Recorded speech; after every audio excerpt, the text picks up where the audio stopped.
Social post TV ప్రేక్షకులకి నమస్కారం. భగవంతుణ్ణి చేరుకోవడానికి భక్తితో అనేక మార్గాలు ఉన్నాయి. కానీ అఘోరా తనకు తాను హింసించుకొని మోక్షాన్ని పొందుతాడు. అదే ఈ రహస్యంలో అఘోరా సెక్స్ గురించి తెలుసుకుందాం.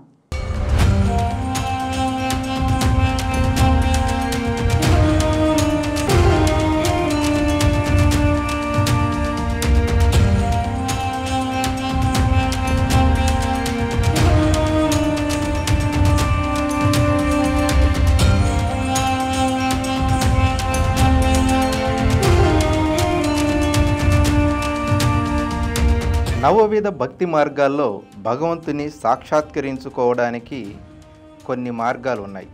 పరమశివుడికి పంచముఖాలు, సద్యోజాత, వామదేవ, అఘోర, తత్పురుష, ఈశాన. పరమశివుని దరిచేరడానికి 4 దశలు ఉన్నాయి. సామీప్యం, సాలోక్యం, సారూప్యం, సాయుజ్యం. అలాగే పరమశివుని పూజించడానికి 2 ఆచారాలని, దక్షిణాచారం, వామనాచారం. పరమశివుణ్ణి అర్పించడానికి 3 పద్ధతులు ఉన్నాయి: మంత్రం, యంత్రం, తంత్రం. పరమశివుడితో సాయుధ్యానికి 3 మార్గాలు ఉన్నాయి: కర్మ మార్గం, జ్ఞాన మార్గం, సన్యాస మార్గం. పరమశివుడి ప్రీతి పొందడానికి 3 విధానాలు ఉన్నాయి: యజ్ఞం, హోమం, పూజ. భగవంతుని సాంగత్యం, సాయుధ్యం పొందాలంటే ఇంత సంక్లిష్టత ఉంటుంది. కానీ అఘోరాలు ఇవేమీ పట్టించుకోరు. ఎంత త్వరగా వీలైతే అంత త్వరగా, ఎంత దగ్గర దారి దొరికితే అంత దగ్గర దారిలో శివ సాయుధ్యం పొందాలన్నదే వారి లక్ష్యం. అందుకోసం సర్వం వదులుకోవడం వారి తత్వం. మద్యం, మాంసం, మతునం, ముద్ర, మత్స్య, ఈ 5 సుఖాలను అఘోరాలు పరిత్యజిస్తారు. వీటిని పంచమకర అంటారు. వీటిని వదులుకోవడానికి వారు అనుసరించే మార్గం విచిత్రమైనది. పరమ వికారంగా రోత పుట్టే రీతిలో, జుగుత్స కలిగే పద్ధతిలో మాంసం, మధునం అనుభవించడం ద్వారా వాటిపై మమకారాన్ని వదులుకోవటం అఘోరాల సాంప్రదాయం. వారు శృంగారం జరిపే తీరు వింటే మనకు ఒళ్ళు జల్దరిస్తుంది. అఘోరా సెక్స్ గురించి ఇష్టపడి వచ్చిన అఘోరా స్త్రీతో కానీ, అప్పుడే మరణించిన మహిళా శవంతో కానీ శృంగారం జరుపుతారు. అది కూడా అర్ధరాత్రి దాటిన తర్వాత శ్మశానంలో కణకణ మండే చితి పక్కన ఈ కార్యం జరుగుతుంది. మతనం ద్వారా అఘోరా సాధన చేయదలసిన వ్యక్తి వంటి నిండా శవాలు కాల్చిన బూడిదను పూసుకుంటారు. తాను శృంగారం జరపబోయే మహిళ లేదా మహిళా శవానికి చితాభస్మం పోస్తారు. తతిమ అఘోరాలు పక్కన నిలబడి మంత్రాలు జపిస్తూ ఉంటారు. ఒక అఘోర కర్ణ కఠోరమైన శబ్దం చేస్తే వాయిద్యం పరికరం వాయిస్తూ ఉంటారు కొంతమంది. అంత భయానక వాతావరణంలో అసహ్యం అణువణువుగా వ్యాపించిన పరిస్థితుల్లో అఘోర మారాలనుకున్నవాడు అఘోర శృంగారం చేయవలసిందే. ఏమాత్రం ఏకాగ్రత చెడకూడదు. మహాకాళీమాతను సంతృప్తిపరిచి ఆమె మీదే ధ్యాస నిలిపి ఒక యజ్ఞం వల్లే శృంగార క్రీడ నేర్పేవాడే సాధనలో సఫలీకృతమైనట్లు లెక్క. ఈ భయానక శృంగారం కోసం అఘోరాలు ఏ స్త్రీని కూడా బలవంతం పెట్టరు, బలత్కారం చేయరు. తాను కూడా అఘోరినిగా మారే సాధనలో నిమగ్నమవ్వాలని కోరుకునే మహిళతో మాత్రమే ఈ రతి సలుపుతారు. అయితే అఘోరాలు అనునిత్యం ఇటువంటి బీభత్స శృంగార క్రీడ కొనసాగిస్తారనుకోవటం పొరపాటు.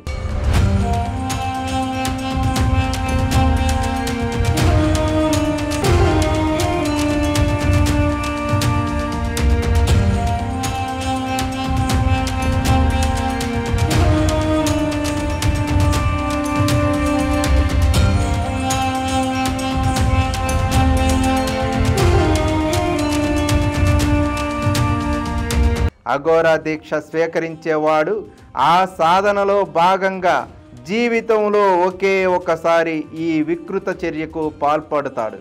దీనితో శృంగారపరమైన భావనలను సైతం శాశ్వతంగా వదులుకుంటాడు. మానవ సహజమైన మద్య, మాంస, మైథునాలను బలహీనతను పూర్తిగా పరిత్యజించడానికి ఈ రాక్షస రతిని ఒక సాధనగా ఆచరిస్తారు. అఘోరాలు నరమాంస భక్షణ చేయటం, మరొక జిగుత్సాకరమైన ఆటవిక మృగప్రాయమైన అలవాటు.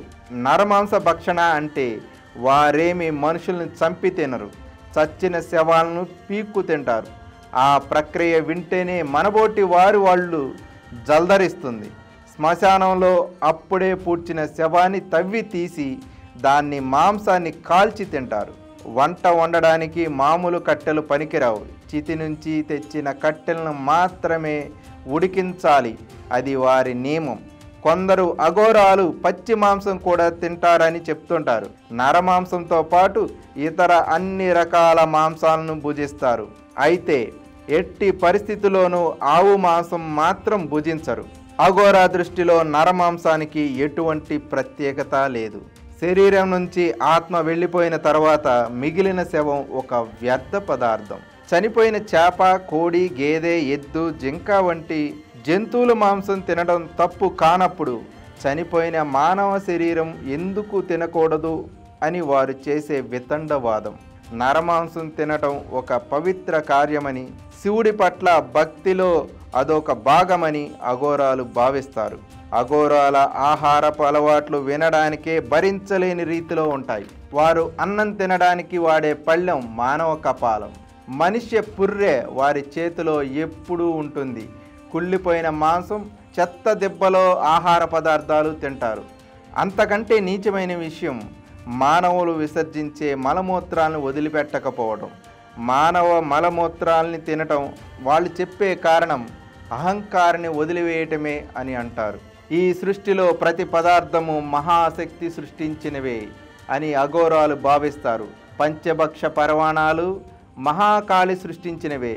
వాటిని తిన్న తర్వాత ఉత్పత్తి అయ్యే మల మూత్రాలు ఆమె ప్రసాదాలే అని వారు చెప్పే సిద్ధాంతం.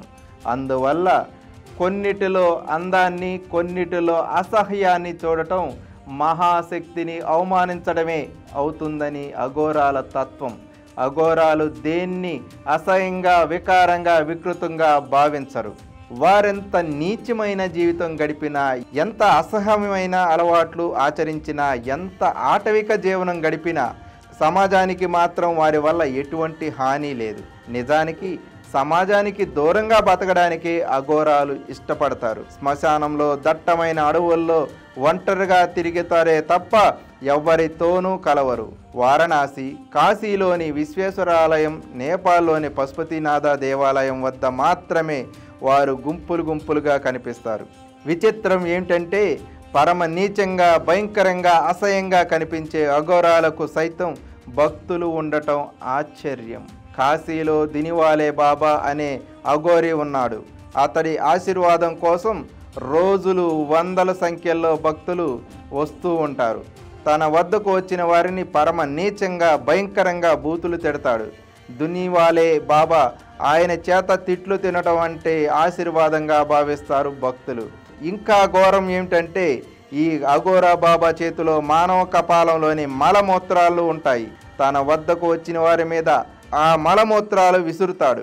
అఘోరా బాబా అవి తమ ఒంటి మీద, దుస్తుల మీద పడితే బాబా ప్రసాదం అని కళ్ళకద్దుకొని వెళ్తుంటారు భక్తులు.